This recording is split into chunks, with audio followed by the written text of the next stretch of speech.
ရွှေရိုးဒေတာအကြောင်းပြောရမယ်ဆိုရင်ရွှေရိုးဒေတာကတော့ရွှေပါနိုင်ရင်တတိဖြစ်နိုင်တယ်လို့ရွှေမပါနိုင်ရင်လည်းတရက်ဝင်ငွေတရက်စားရအယုံတော့ပဲရှိတဲ့အလုပ်တွေပါ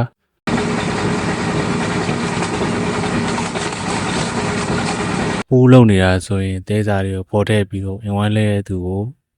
အင်ဝိုင်းလဲလို့ရအောင်တဲစာကိုသူ့ရဲ့အင်ဝိုင်းနဲ့ပြန်ပြီးတော့လက်ထည့်ပြီးတဲ့အလုပ်ဗျာအဲဆိုရင်အပေါ်ရင်အလုပ်လို့လည်းခေါ်ကြတဲ့ဒီကျွန်တော်တို့လုပ်နေတဲ့ရွှေရောမှာကျတော့တွင်းစင်းတာဗျာတွင်းစင်းတာဆိုရင်တွင်းထဲရောက်ပြီဆိုရင်အကျော်ရှာတဲ့သူရဲ့ခေါင်းဆောင်တွေကကျွန်တော်တို့ကနောက်ကလိုက်တဲ့သူဆိုတော့သူတို့နောက်ကလိုအပ်တာကိုပဲလိုက်လုပ်ပေးရတယ်သူတို့ရဲ့အကျော်ရှာတဲ့သူတွေကျတော့အကျော်ရှာတဲ့အလုပ်ကိုလုပ်တယ်အကျော်ရှာလို့ရလာပြီဆိုအဲအကျော်ကိုကျွန်တော်တို့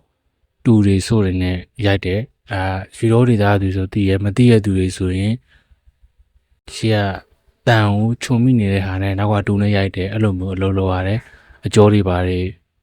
ကောင်းလာပြီဆိုရင်ကျွန်တော်တို့ဂန်ဒိုရန်ခွဲလုပ်တဲ့ဟာလည်းရှိရဲဂန်ဒိုရန်ခွဲဆိုတာကျွန်တော်တို့အဲ့လိုကြောက်သားတွေကိုစက်တွေနဲ့ပေါက်ထုတ်တယ်ပြီးရင်ကျွန်တော်တို့ရန်ဆိုတဲ့အမုံနဲ့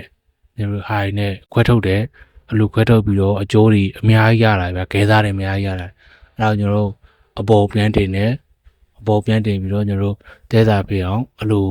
စက်တွေနဲ့ကြိတ်တယ်ကြိတ်ပြီးတော့အင်းဝိုင်းလဲတယ်ဗေဒါနဲ့ပြန်ဖက်တယ်အဲ့ဒါကိုကျွန်တော်တို့ရွှေရိုးဒေတာမှာလုပ်တဲ့ဘုံလို့ခေါ်တယ်ဒါကတော့ရွှေရောကတွင်းသမားတွေဆိုရင်အများဆုံးသိကြပါတယ်ရွှေရောရောက်တဲ့သူတွေဆိုရင်သိကြတယ်ရွှေရောမရောက်ဘူးတဲ့သူတွေဆိုရင်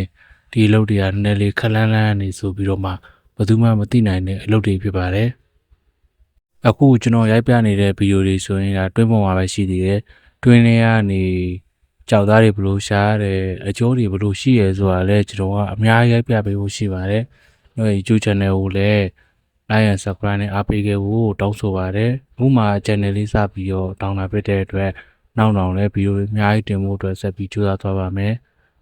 တွင်းထဲမှာဖုံးယူရတာလည်းခက်ခဲတယ်ရဖို့အတွက်အရင်ကခက်ခဲပါတယ်နောက်လည်းဆိုတော့တွင်းထဲမှာရေကျတာရှိတယ်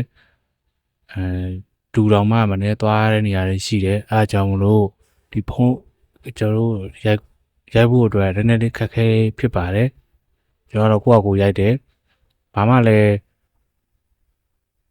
အများကြီးသိထားတဲ့သူမဟုတ်ပါဘူးကိုသိထားတာတွေကိုသိထားသလောက်ကိုလုံးနေတဲ့အရာလေးတွေကိုဖော်ပြနိုင်ခွင့်ရသလောက်ဖော်ပြတာပါပြောပြနိုင်သလောက်လည်းပြောပြသွားဖို့ရှိပါတယ်မပြောပြလို့ရတဲ့အပိုင်းတွေကြရင်လည်းပြောပြလို့မရပါဘူးရွှေတော်ကြောင့်ဘယ်လောက်သိတယ်ဆိုတော့အများကြီးလည်းသိထားမှမရှိပါဘူးကိုတက်တဲ့လောက်နဲ့ကိုညာဆွမ်းရှိတဲ့လောက်တော့အများကြီးကြိုးစားသွားဖို့ရှိပါတယ်ဗီဒီယိုကိုအဆုံးထိကြည့်ပြီးတဲ့အတွက်လည်းအများကြီးကျေးဇူးတင်ပါတယ်